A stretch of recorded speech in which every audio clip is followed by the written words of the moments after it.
Have you ever laid awake at night, staring at the ceiling, wondering what your life would be like if you had made different decisions? If you had gone left instead of right? If you had said no instead of yes? Do you wonder how big or small these choices needed to be in order to affect your life? Could something as simple as stopping for a moment to tie your shoe send your whole life onto an alternate path? Could something as severe as a job change ultimately bring you to the same place as if you never left your previous job? I'm sure we've all heard of the butterfly effect, the idea that if you could go back in time and alter your decisions, that it would alter the course of your life, for better or for worse, like something as small as the butterfly's wings could cause hurricanes hundreds of miles away. It's an idea that always presents itself in fantasy, but we seldom think about it now. We, who are in the present, are those butterflies, always fluttering our wings, changing not only our lives in our day-to-day choices, but the lives around us alter forever. I would always lie awake at night and wonder what if, until my brain went numb and I eventually drifted off to sleep.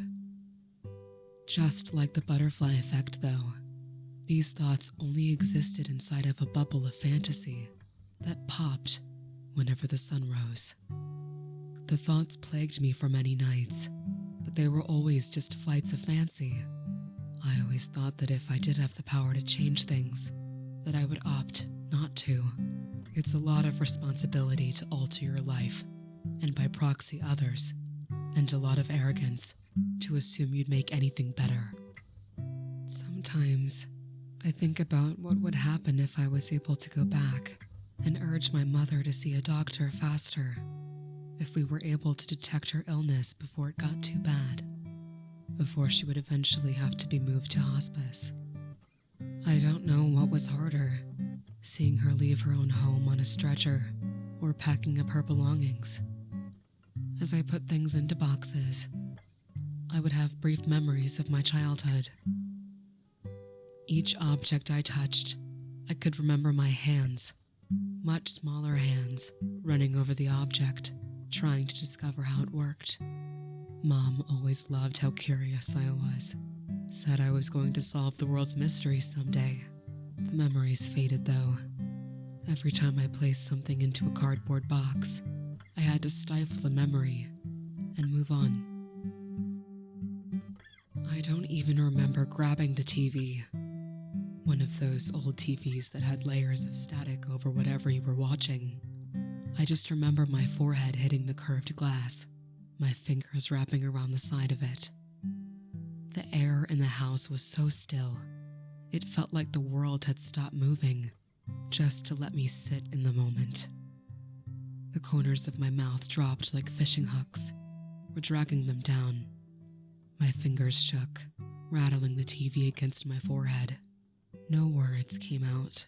Rather, my throat made sounds as I tried to choke back my emotions. Sitting on my knees, with my head pressed against the TV, I let those emotions flood into me, and they spilled out through my tear ducts. Rivers running down my face and dropping onto the white carpet below.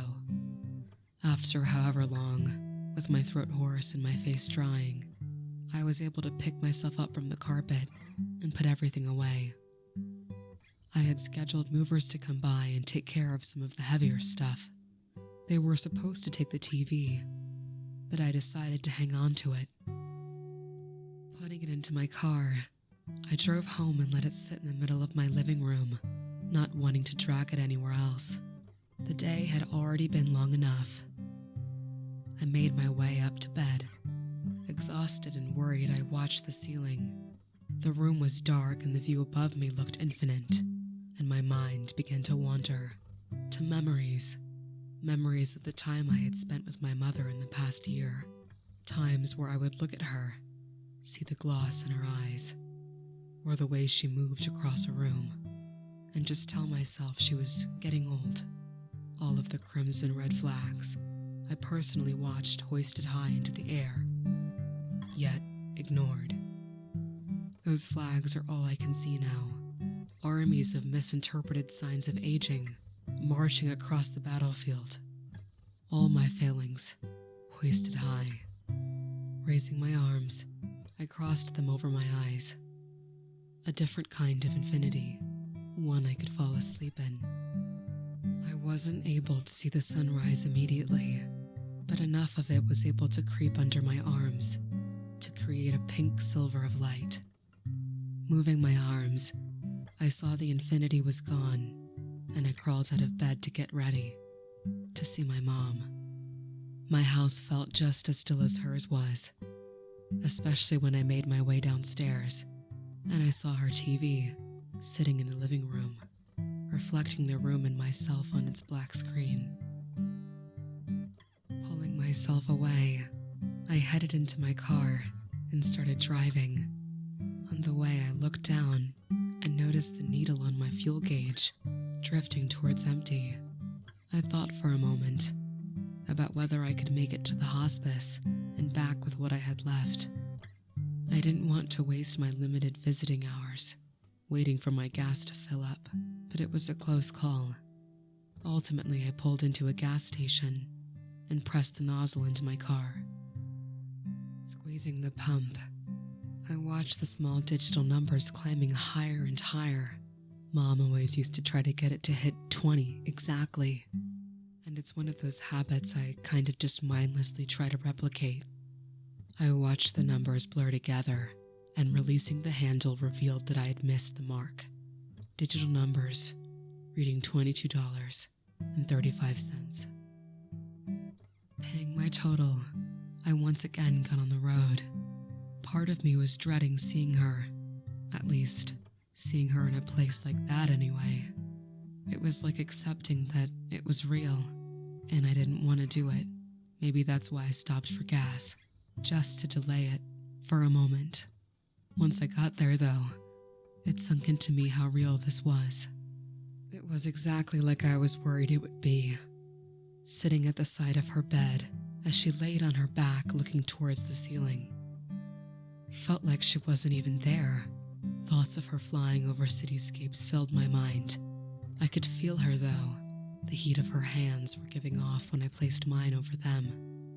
A horrible feeling of guilt riddled my brain, and I wished more than anything I had a way to do things better. That I could get her help, not just some bed. Time seemed to move fast in there.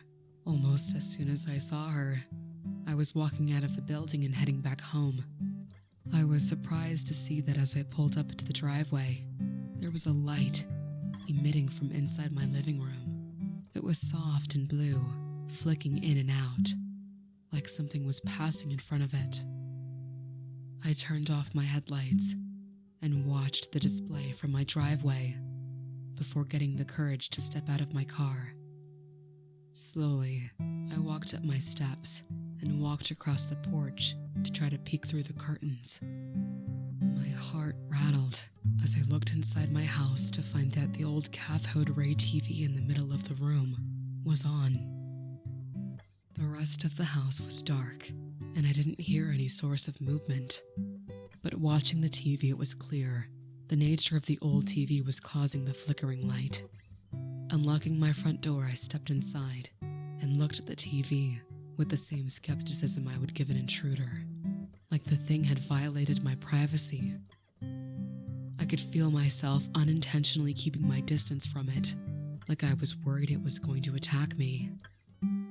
Closing the door slowly and turning on the lights, I felt myself a little more at ease and able to approach the TV. But with the lights on, I was able to see clearly that the plug for the TV was still resting on top of it. I tried to figure out why the TV would be on, wondering if something like a residual electrical charge was a thing. As my finger started to press down on the power button, the snowstorm of static on the TV started to shift. It should have been impossible for the TV to be picking up any kind of signal. Even so, an image began to form on the screen. Dumbfounded, I rested my finger on the power button. interested in what shapes would be revealed behind the static. I thought that perhaps I had fallen asleep, maybe too tired to get out. I passed out in my car and was still sitting in the driveway, because what I was seeing had to be a dream. The static was clear enough for me to see an overhead shot of an instantly recognizable car driving down a very familiar street. The camera angle shifted like it was on a dolly until I was able to get a glimpse of the driver's side. Turning my head, I looked at the living room around me, feeling much more alien than before. I observed every nook and cranny, every spot of light, and every shade of darkness, looking for anything out of place, thinking maybe someone somehow messing with me, or perhaps there was some otherworldly creature watching me. There was nothing though, just me and that TV that I was pulling my attention back to. I watched bewildered, able to see myself driving. I shifted my vision for a moment to my arm and realized I and the me that was on the TV were wearing the same thing. I saw myself look down at the car's dashboard and let out a sigh. It dawned on me I was seeing myself from earlier the same day. Out of the window of my car, I could see the gas station that I stopped at earlier, but instead of stopping, the TV showed me driving by it. The version of myself that I was watching on TV had decided not to stop. The scene changed, and it was darker. I watched from the car window as I left the hospice and entered the vehicle. Sitting in my living room watching myself, it felt like someone had injected me with some nerve-numbing agent. I just couldn't pull myself away from the screen. As absurd as the vision was, I needed to know how it played out, deciding to not stop at the gas station. As the version of me on the screen drove home, he looked down at the meter again and must have noticed the gas was running lower than he thought. There was a heavy sigh from him that seemed to stir up the static, like it was reacting to the sound. The same gas station came into view, and he started pulling into it and rested the car next to the same pump that I had used earlier in the day. He started to exit the car, and the view followed after him until I was able to see myself standing there, filling up the car. I was surrounded by the yellow glow of the gas station's overhead lights. I could see in my eyes that I was drained, even through the static. I could feel that the copy of myself on the screen was staring off into infinity. His mind was emptied, and his actions aimless, and I wondered what had happened to me in the hospice that drained me like that.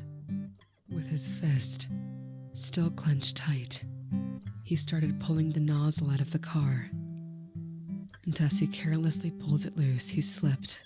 A part of the nozzle scraped against the car as he tried to get his footing, causing a small spark to appear. It was tiny, but against the white static, I could see a speck of red drift and make contact with the still flowing gas. There was a flash. The whole screen engulfed in a bright yellow.